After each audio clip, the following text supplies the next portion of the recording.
Hello बच्चों, class 10th NCERT में top 100 question में आप सभी का स्वागत है। और मेरे प्यारे बच्चों, आज हम क्वेश्चन नंबर 55 डिस्कस करने जा रहे हैं। इसके पीछे के हमने 54 प्रश्न करवा दिए हैं। अगर आप लोगों ने नहीं देखा है तो टॉप 100 क्वेश्चन की प्ले लिस्ट भी बनी हुई है, वहाँ पे जाके आप क्लास को सीक्वेंस में देख सकते हो। अदरवाइज़ इसी डिस्क्रिप्शन के लिंक में हम इस प्लेलिस्ट को डाल दे रहे हैं, वहाँ से भी जाके आप बच्चों क्लास को सीक्वेंस में देख सकते हो। एक एक प्रश्न को हमने बहुत ही शानदार तरीके से करवाया है। अगर इस टॉप 100 क्वेश्चन को आप तैयार कर लोगे तो आपको इससे ज़्यादा बोर्ड पेपर में पढ़ने की आवश्यकता नहीं होगी। तो आज बच्चों क्वेश्चन नंबर 55 और ये निर्देशांक ज्यामिति का बहुत ही शानदार प्रश्न है और ये 2019 के एवी सेट में पूछा गया है। तो इसको हम बहुत ही शानदार तरीके से सॉल्व करने वाले हैं।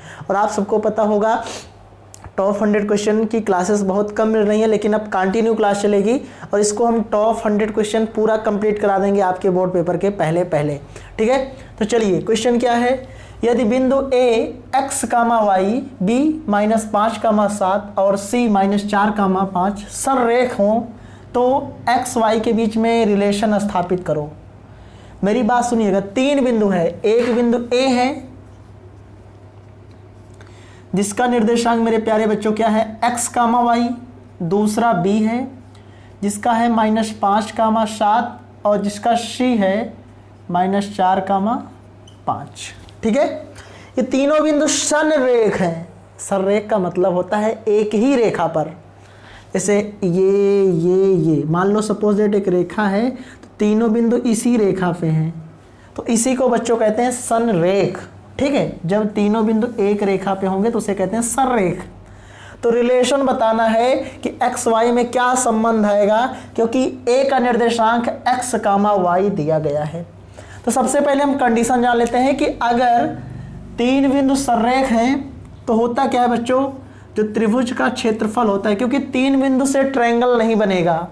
अगर संरेख है, एक ही रेखा में है तो ट्रायंगल नहीं बन पाएगा। तो हम कहते हैं त्रिभुज का क्षेत्रफल बराबर बच्चों क्या, 0। अब चलो बताओ त्रिभुज के क्षेत्रफल का सूत्र क्या होता है। तो हम इसको ट्रिक से बताते हैं आपको। त्रिभुज का क्षेत्रफल 1/2। अब आपको लिख लेना है x, y - y plus x, y - y plus x, y - y। ठीक है, यहाँ पे बच्चों 1 डाल देंगे, यहाँ पे 2 डाल देंगे और यहाँ पे 3। तो देखो 1 2 3 हमने x में लिख दिया। अब 1 के बाद बच्चों क्या आता है, 2 और 3। 2 के बाद आपको 3 फिर 1, उल्टा चलना है, मतलब 1 2 3 ही दिमाग में रखना है। 3 के बाद बच्चों 1 और क्या हो गया, 2। और ये बराबर किसके आएगा बच्चों, 0 के बराबर आएगा। मतलब कि जब हम एरिया ऑफ ट्रायंगल 0 प्रूव कर देंगे तो इससे पता चलेगा कि तीनों बिंदु संरेख हैं। अब हम उठा के वैल्यू रख देंगे सबकी, 1/2। चलो ये निर्देशांक आपके दिए गए हैं। ये बच्चों x1 y1 है, ये x2 और y2 है और ये x3 और y3 है। तो x1 कितना है बच्चों, x है। y2 कितना है सर, y2 कितना है, 7 है। माइनस y3 कितना है बच्चों, y3 5 है। प्लस x2 कितना है क्वेश्चन में, तो सर x2 क्वेश्चन में -5 है। y3 बच्चों कितना है सर, 5 है। माइनस y1 कितना है, y1 मेरे प्यारे बच्चों क्या है, y है। प्लस x3 कितना है, तो -4 है। y1 कितना है बच्चों, तो y1 सर देख लेंगे y है।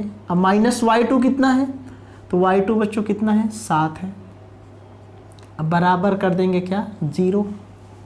चलो 1/2, 7 में से 5 गया कितना आएगा, 2, तो 2x हो गया। अब देखो -5 है, अंदर मल्टीप्लाई करेंगे तो minus plus minus 5 5 25, minus minus plus 5y। अब यहाँ पे भी बच्चों माइनस प्लस माइनस होगा तो 4y। अब माइनस माइनस हो जाएगा प्लस, 4 7 28 बराबर हो जाएगा बच्चों 0। ठीक है, इतनी बात समझ में आ रही होगी।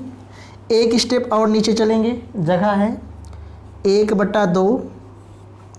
देखो यहाँ पे है बच्चों 2x प्लस 5y -25 प्लस 28 कितना आएगा बच्चों, तो सर आ जाएगा ये तो +3 बराबर आ जाएगा 0, क्योंकि माइनस और प्लस क्या होता है बच्चों, माइनस प्लस क्या होता है, सबको पता है सर। माइनस प्लस क्या होता है, माइनस होता है।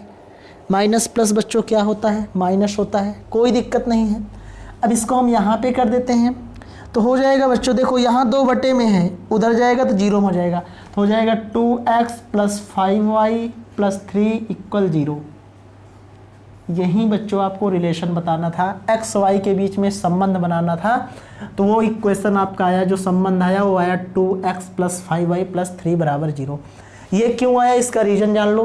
क्योंकि a का जो निर्देशांक है वो पता नहीं है, वो x और y दिया है, इसलिए ये इक्वेशन बच्चों x और y के रूप में आई। अगर यही कोई संख्या दी जाती तो हमारा 0 प्रूव करना रहता, हमको 0 दिखाना रहता, क्योंकि इन्होंने कह दिया है कि संरेख है तो हम 0 प्रूव कर देते। और अगर x y है तो कोई बात नहीं है, आप वैल्यू को पुटअप कर दो। फिर से सुन लो ध्यान से, 3 बिंदु संरेख हैं, संबंध स्थापित करना है, तो हमने क्या किया, तीनों बिंदुओं को रख लिया। और हमें पता है अगर संरेख है तो त्रिभुज का क्षेत्रफल क्या होता है, 0। हमने सूत्र लिख दिया बच्चों, इसमें जो भी वैल्यू है x1 y1 x2 y2 जो भी कुछ है, यहाँ से हमने उठा के चुपचाप रख के कैलकुलेशन कर दिया है चुपचाप बस, और फाइनली हमारा आंसर आ गया, यानी जो इक्वेशन बनानी थी आ गया। तो आई होप आप सबको बच्चों ये वीडियो अच्छा लगा होगा। दोस्तों वीडियो पसंद आया हो तो वीडियो को लाइक करिएगा, चैनल पर नए हो तो चैनल को सब्सक्राइब करिएगा, अपने दोस्तों के पास शेयर जरूर करिएगा। और एक क्लास आपकी सुबह 6 बजे साइंस की मिलती है, तो आप उस क्लास को भी देखिए, उसमें हम इंपॉर्टेंट क्वेश्चन आपके साइंस के करवा रहे हैं। तो thank you, bye bye, love you, मिलते हैं कल की क्लास में।